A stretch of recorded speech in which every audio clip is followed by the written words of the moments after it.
Bicara mengenai salah satu minuman favorit kesukaan saya, walaupun sekarang sudah kosong, ini kode ya. Bagi sebagian orang, kopi menjadi sebuah keharusan dalam setiap kesempatan. Sebuah kedai kopi di Jakarta Pusat siap untuk memanjakan lidah Anda dengan sensasi cita rasa kopi legendaris berbalut tren kopi masa kini.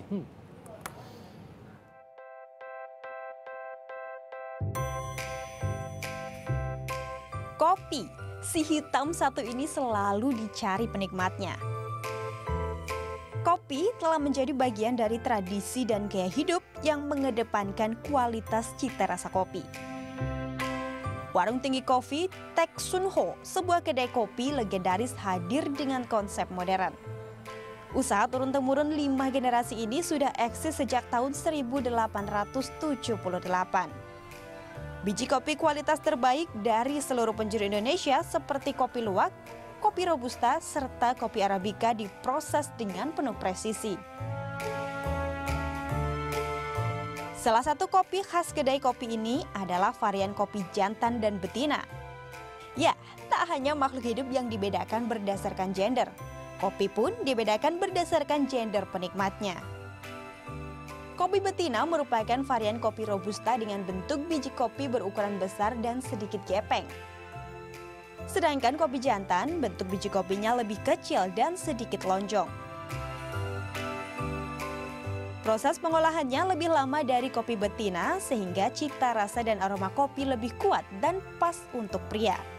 Yang kita sangat kejar tuh biji-biji kopinya itu yang justru yang berkualitas, tapi itu juga kopi-kopi Nusantara.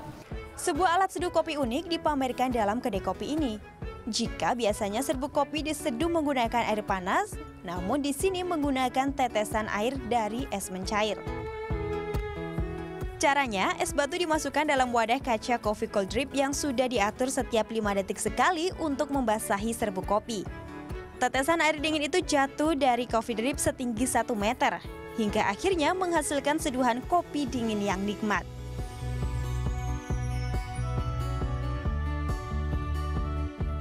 Menghabiskan waktu di kedai kopi bernuansa vintage ini serasa menjelajahi 3 budaya berbeda.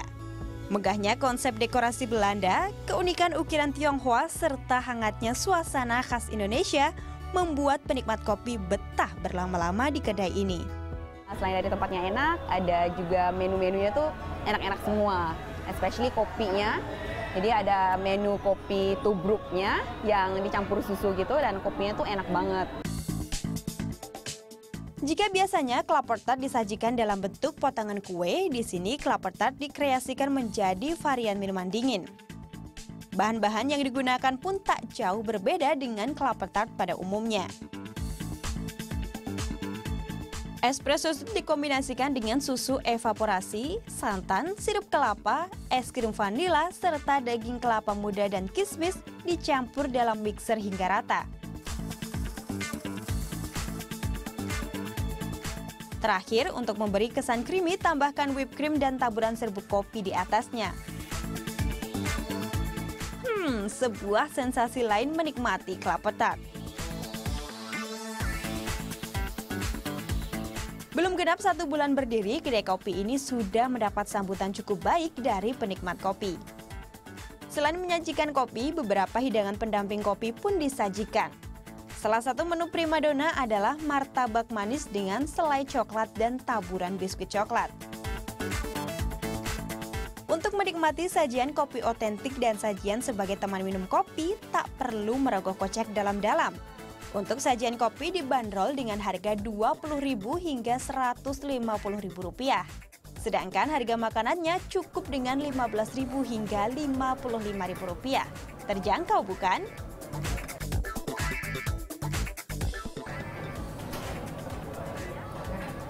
Setelah menikmati kopi dengan rasa yang cukup otentik, saya tutup hidangan saya kali ini dengan kopi kelapa tart, kopi unik dengan rasa kelapa dan juga martabak dengan selai coklat yang begitu lembut di mulut. Adisti Astarina, Oswald Nainggolan melaporkan untuk Saya harus ke sana itu, tempatnya oke banget. Saya kepengen coba yang namanya kopi jantan. Karena saya merasa agak belakangan ini kok kurang jantan lagi. Itu curahan hati atau apa? Just kidding. Tapi Saya bicara- jantan banget. Iya banget, ini six pack. Kalau misalnya bicara kopi itu memang lagi-lagi saya selalu mempromosikan kopi Indonesia dan juga kalau misalnya coffee shop tuh coffee shop Indonesia karena they really know what they're doing. Mereka tuh tahu cara membuat kopi yang bagus. Kayak kemarin tuh saya sempet ke salah satu mall yang depannya C, yang di Kamas Mansur itu ada coffee shop beberapa. Di situ ada bagus, ada enak banget. Depannya inisialnya C, gitu aja ya informasinya. Tapi saya menemukan apa fakta-fakta menarik tentang seputar kopi. Ternyata teman-teman, ini saya dapatkan dari BuzzFeed.com. Ya. Kalau misalnya barista di Italia itu rata-rata usianya 48 tahun.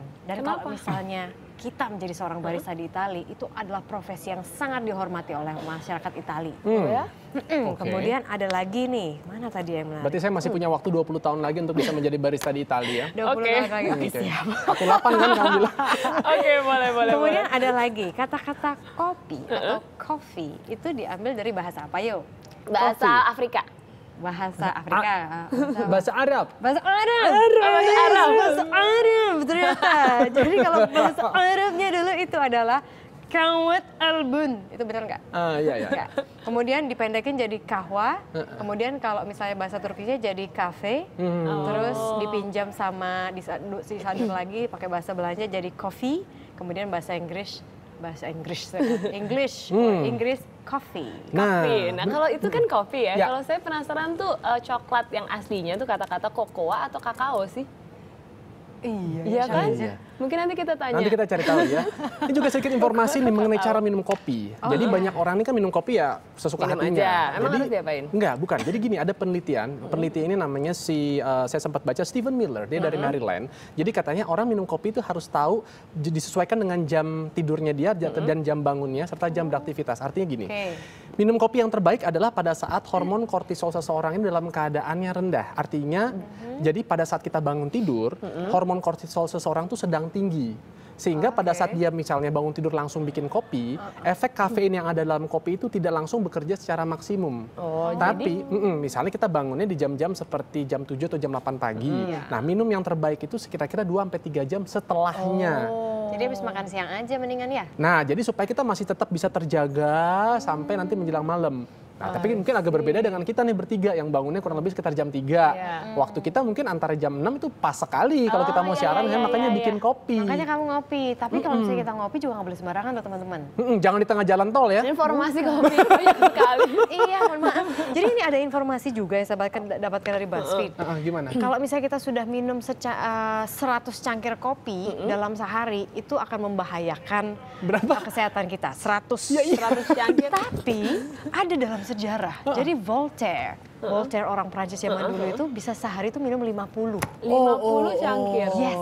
Oh my, itu juga mengingatkan kita akan seniman Indonesia yang belum lama meninggal dunia, Mbah Surip. Itu juga yang minum kopi. dikatakan minum kopi Udah kayak sampai minum air sehari, putih gitu ya? katanya seember bisa. Aduh, oke. Jadi ada nilai baiknya, ada juga. Iya. 1-2 cangkir saja cukup ya. Yes. Dari